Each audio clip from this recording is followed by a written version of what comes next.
Hey, what's happening? My name is ukuDubula and happy Saturday. Here are your news headlines. The South African Human Rights Commission has launched an investigation into a complaint about the reported arrest and detention of a minor by police officials for not carrying an ID. DA party leader John Steenhuisen went viral after a confusing comment about ukuDubula Inyanga. We also had our 2024 budget speech, which I didn't watch because there isn't a single cent that our government currently contributes towards my life. But comment below and let me know if you want me to talk about it, and I'll happily do research and inform you that there is 251 billion rands that has been allocated towards wage increases for government employees. And yet our doctors don't have any jobs. Let's get into it. It's Mzansi in 5.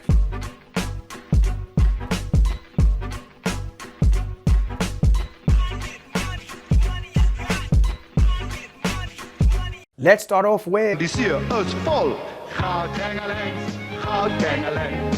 Where the South African Human Rights Commission launched an investigation into the arrest of a young girl who was not carrying an ID.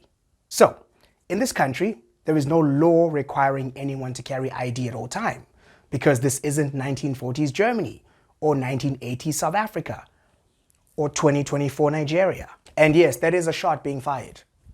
Shots fired at you, Manny Chigbu. According to the complaint, the minor was walking alone when SAPS officials requested that the complainant produce documents. So the last episode I spoke about the fact that thousands of people died for us to never have to do that. And now black people are doing it to each other.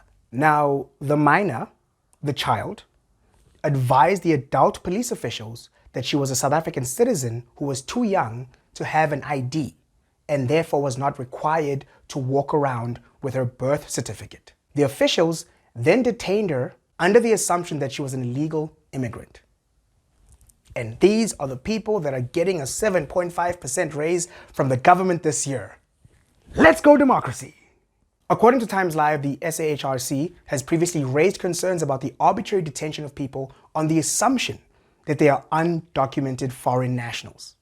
So a year ago, I'm in a place called Mangoze, which is a border town that borders Mozambique and South Africa. My dad is from Mozambique. I was born in South Africa. My mom is South African. I was stopped by a police officer that asked for my ID and passport. But, oh shit, my bad, because I knew my rights. I was like, I don't have it. I'm South African. I don't have it. My passport's not with me. And apparently I was disrespectful. So I got arrested, handcuffed. 6 adult men on the ground kicked me. Kicked me. And I asked, why was I being arrested? Because I was resisting arrest. Cool, whatever. I've never done anything like this. I've never stolen gum. I've never even cheated on a test. I spent my entire primary school years from grade 1 to grade 6 having not missed a single day of school. But I'm arrested because I asked why I was being arrested. I was being arrested because I didn't have my ID, which I did not need to have because I'm King South African. All right, I'm assuming that I go to jail and I'm gonna spend the night with non-violent criminals because what I was doing was non-violent. What I was doing was exercising my constitutional right to understand why I was being arrested in my own country. Go to jail, we're in like a room. It's meant for 6 people. There's about 9 people there. I'm the 10th. I walk in, the main dude comes to me and goes, hey, why are you here? I'm like, well, they asked for my ID and passport. I didn't have it. I didn't think I had to have it because I've known. And he goes, yeah, no, you'll be out tomorrow, man. They usually want to bribe. They assume they can catch, foreign illegals here. I'm like, why are you here? He goes, I was accused of murder. You didn't do it though, right? He goes, they haven't found the body. That's when shit sunk in. Oh, snap. I'm actually in jail right now. They now start making the younger people clean, the cell. And I'm getting up to clean. The second command goes, no, you sit down right here next to my mattress. Oh. Okay, I think this man just made me his wife for the night. I'm trying not to fall asleep, but you can't fall asleep in jail because the lights are so bright. It's the only time you appreciate load shedding because then they switch off every now and then because of the government. At some stage, main guy goes, all right, let's begin. Let's get up. And I was like, this is not good. We all get up, everyone gets in a circle, and the 2 youngest guys get in the middle of the circle. Oh, snap, am I going to do this now? I'm a straight guy. I don't, but I'd rather this than insertion. And they start singing. It's like praise and worship music. And everyone prays. And then we go to sleep. I'm in front of a judge. Okay, so Tuto Marengula, You're charged with assaulting a police officer with a deadly weapon? No. I mean, where is the deadly? My fist? I mean, I was handcuffed by 6 different men. Okay, well, it says here that you contravened the Immigration Act. Where are you from? I was born in Durban. And then the judge says, yeah, this is the problem with our justice system. They hate the fact that you knew your rights. And regardless of the fact that you were disrespectful, you were stopped illegally. You know, you're obviously going to go free, but you have to come back on this particular date. I go back to Joburg. I got a call from an officer, Fakute, of Manguze Police Department, who then asks me for a 5,000 Rand bribe to get the case thrown away. And I can say this with confidence because I recorded the entire conversation and I sent it to the prosecutor. That's why I say, fuck the police. Now, I can say this as an adult man. This was a child. She doesn't have her ID, which means she's under 16. And she spent a night in jail.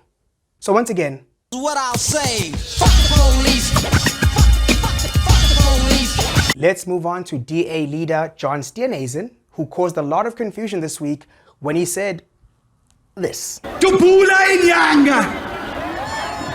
And let me tell you, Dubula Inyanga. That's exactly what we're going to do in this election.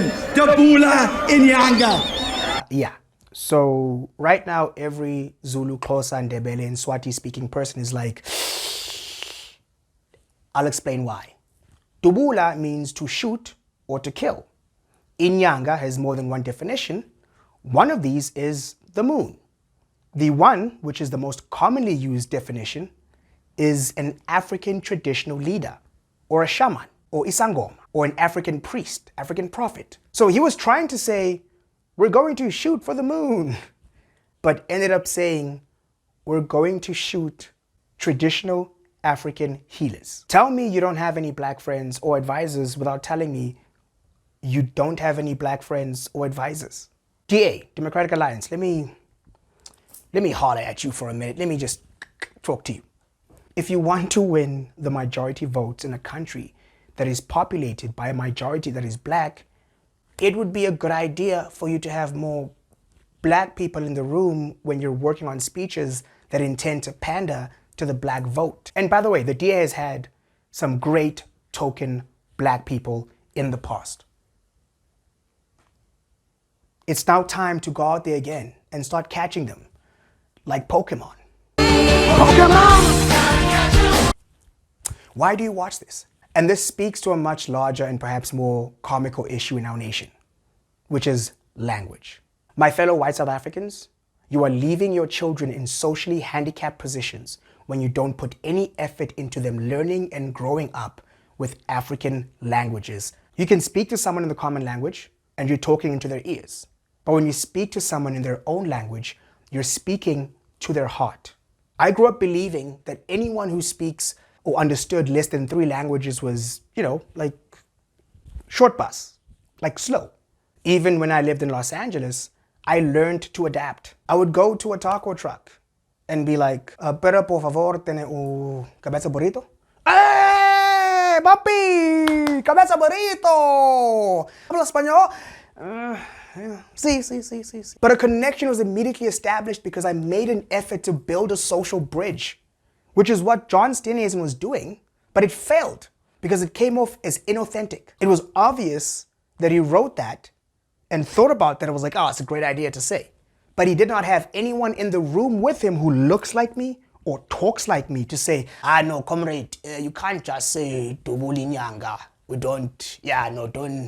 Why do you think there is a 32-year-old white man who is the mayor of Ngeni local municipality, which is populated by 75% of black people? Chris Papas. For young people like myself. For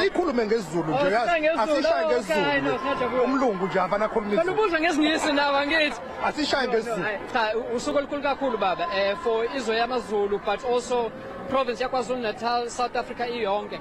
It's a once in a lifetime opportunity. And you can tell that he isn't pandering, but he's speaking the language of the people, which once again is speaking to people's hearts. The black half of Barack Obama would never have become president if it wasn't for the white majority in America. So my advice to my fellow South Africans of Caucasian persuasion Just start by pronouncing our names right. I grew up with my name not being my name. My name is Tuto. Tutu? Tuto. Tatu. Tuto. Tuto? It's just a difficult name to say. It's so hard to say. And I believed that until I moved to America, New York City. I meet a Russian guy who goes, "What's your name?" I'm like, "Oh, no, my name is, just call me T." No, man. What's your actual name? I'm like, "Oh, my name is difficult. It's an African name. Most white people can't say it." And he said, "No, brother. Have you ever watched the show, The Wire?" I was like, "Yes, I love The Wire. That's my favorite show. Yes, The Scene. Yes, my name is my name." My name is my name. "What's your name?" And I said, my name is Tuto. Tuto. From that day, I have never been able to look at a white South African the same way. And my shit is like trivial. I know people whose names were Tsepo. Chepo? No, ma'am, it's Tsepo. Chepo. It's Tsepo, ma'am. Just why do you guys have just these difficult names to pronounce, Chepo? But the second there's a global disaster in Asia, oh my God, guys, we have to pray for Japan. There was a tsunami. I'm not fighting, I'm just saying, just make an effort to pronounce our names right. And finally, the date of the 2024 elections has been announced. It's going to be on the 29th of May. And it's now too late to actually register to vote. But if you have registered, I pray and hope that you're going to be there and perhaps steer the country in a different direction than the one we've had in the last 30 years. Please like, subscribe, share, comment. That stuff helps a lot. But if not, doesn't matter. Life's a bitch and then you die. It's Mzansi in 5.